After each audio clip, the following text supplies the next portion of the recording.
This is a self-compassion meditation for beginners.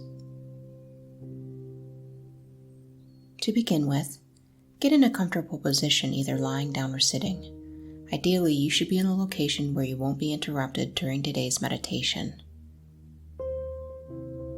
First, allowing yourself to get settled in your body and in your seat or where you're lying.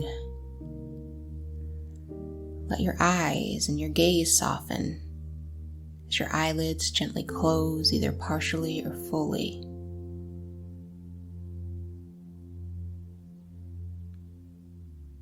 Gently shifting your awareness now to your breath and your breath's natural rhythm and pace. Breathing in, breathing out, breathing in, and breathing out. Allowing your breath to center you in your body and to soothe you and nourish you with each inhalation and exhalation of your breath.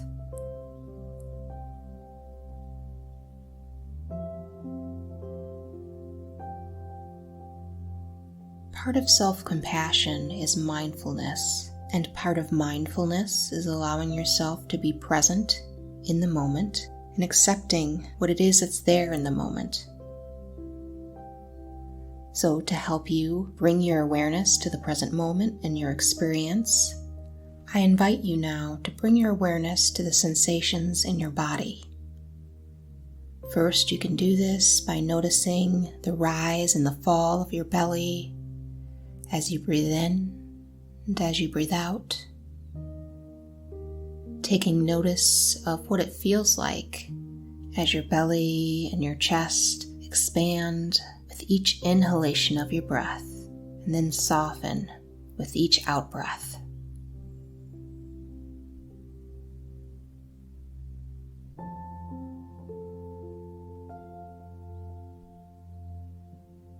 Now I invite you to do a quick body scan to check in with other areas of your body.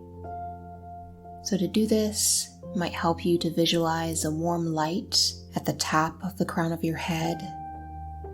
And that's scanning your body from the crown of your head down to your toes, looking to pay attention to any sensations, any pain, tension, discomfort, tingling, or other sensations you might be experiencing in your body.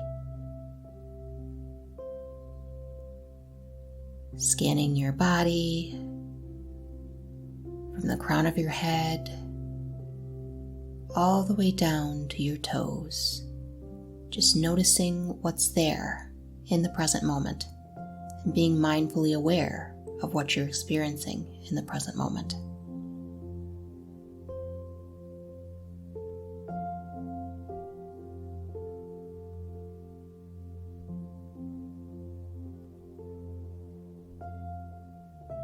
Now, to practice some additional mindfulness, I invite you now to check in with your heart, to ask your heart what emotions or feelings you're experiencing in this moment.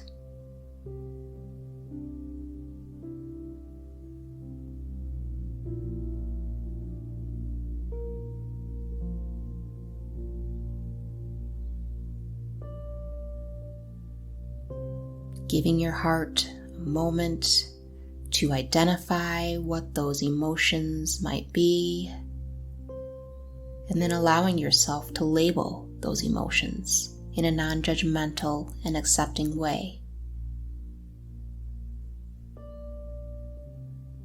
You're not trying to push those emotions away or place judgment on those emotions.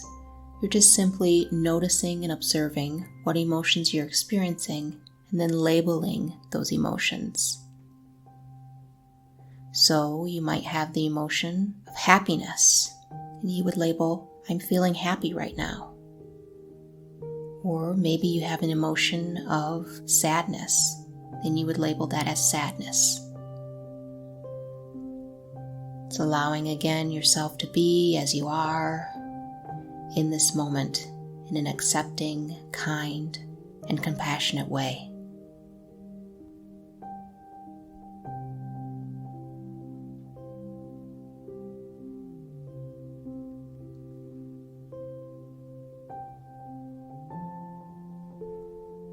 In order to help you tap into that sense of self-compassion, I invite you to use some kind of compassionate or soothing touch. So that might mean placing one hand over another on top of your heart. It could mean resting your palms and your hands gently in your lap or at your side. Or it could even mean embracing yourself with a warm hug. You're looking for any kind of touch that generates a sense of comfort, loving kindness, warmth, and security and compassion for yourself.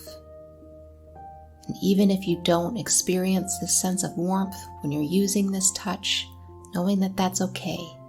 Building your capacity for self-compassion takes time, and that you're practicing self-compassion by using some kind of touch, even if it doesn't generate that sense of love and warmth and loving kindness and compassion that we're looking for here. Just allowing yourself to do it anyway.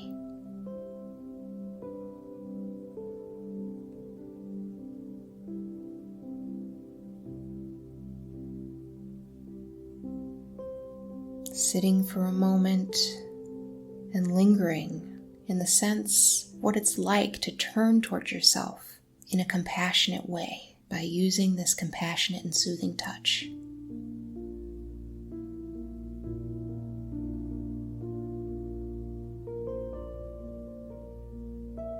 If you're having a difficult time, maybe you're experiencing some kind of pain or hurt or sadness or another form of suffering,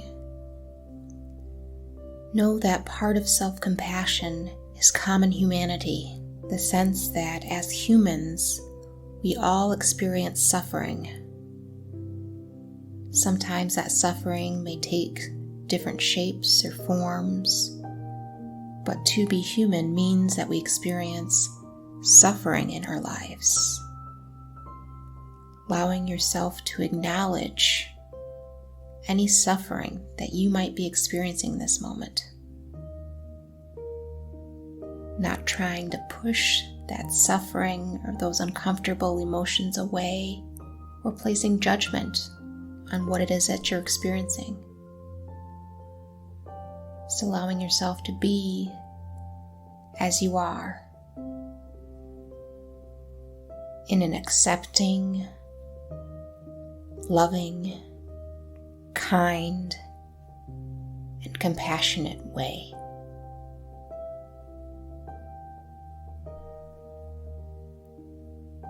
And if this is a moment of suffering for you, I invite you now to bring to your mind's eye a friend or a mentor or a loved one or some other being that at some point in your life has expressed unconditional love and support for you and compassion for you.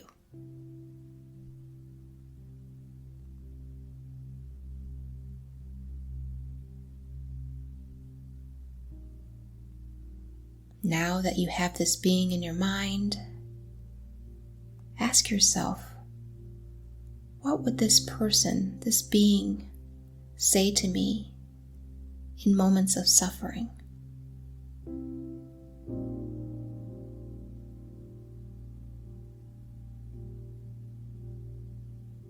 Really hearing what it is that this being has to offer you, and allowing yourself to receive what it is that this being has to say.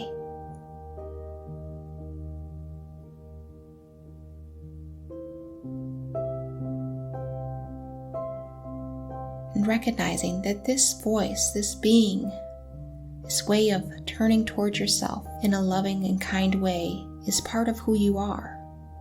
It's within you, and that you can access this compassionate voice at any time that you need to build your sense of compassion for yourself and loving kindness for yourself and even for others.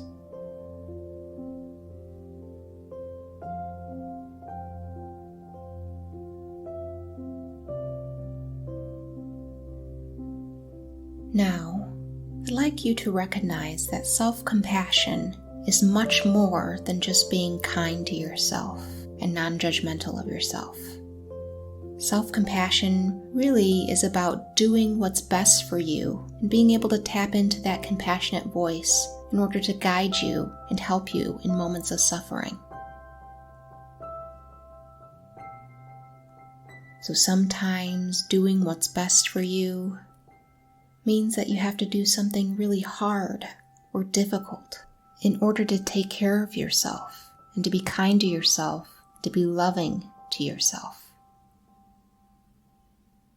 Self-compassion can really motivate our behavior.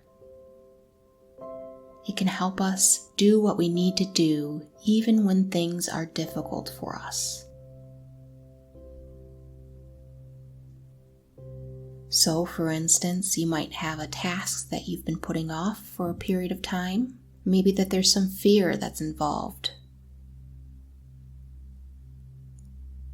But there's another part of you, the compassionate part of you, that recognizes doing what's best for you is to take action, to allow that fear to be there. You're not trying to dismiss or push that fear away, but allowing the fear to be there and doing what you need to do anyway.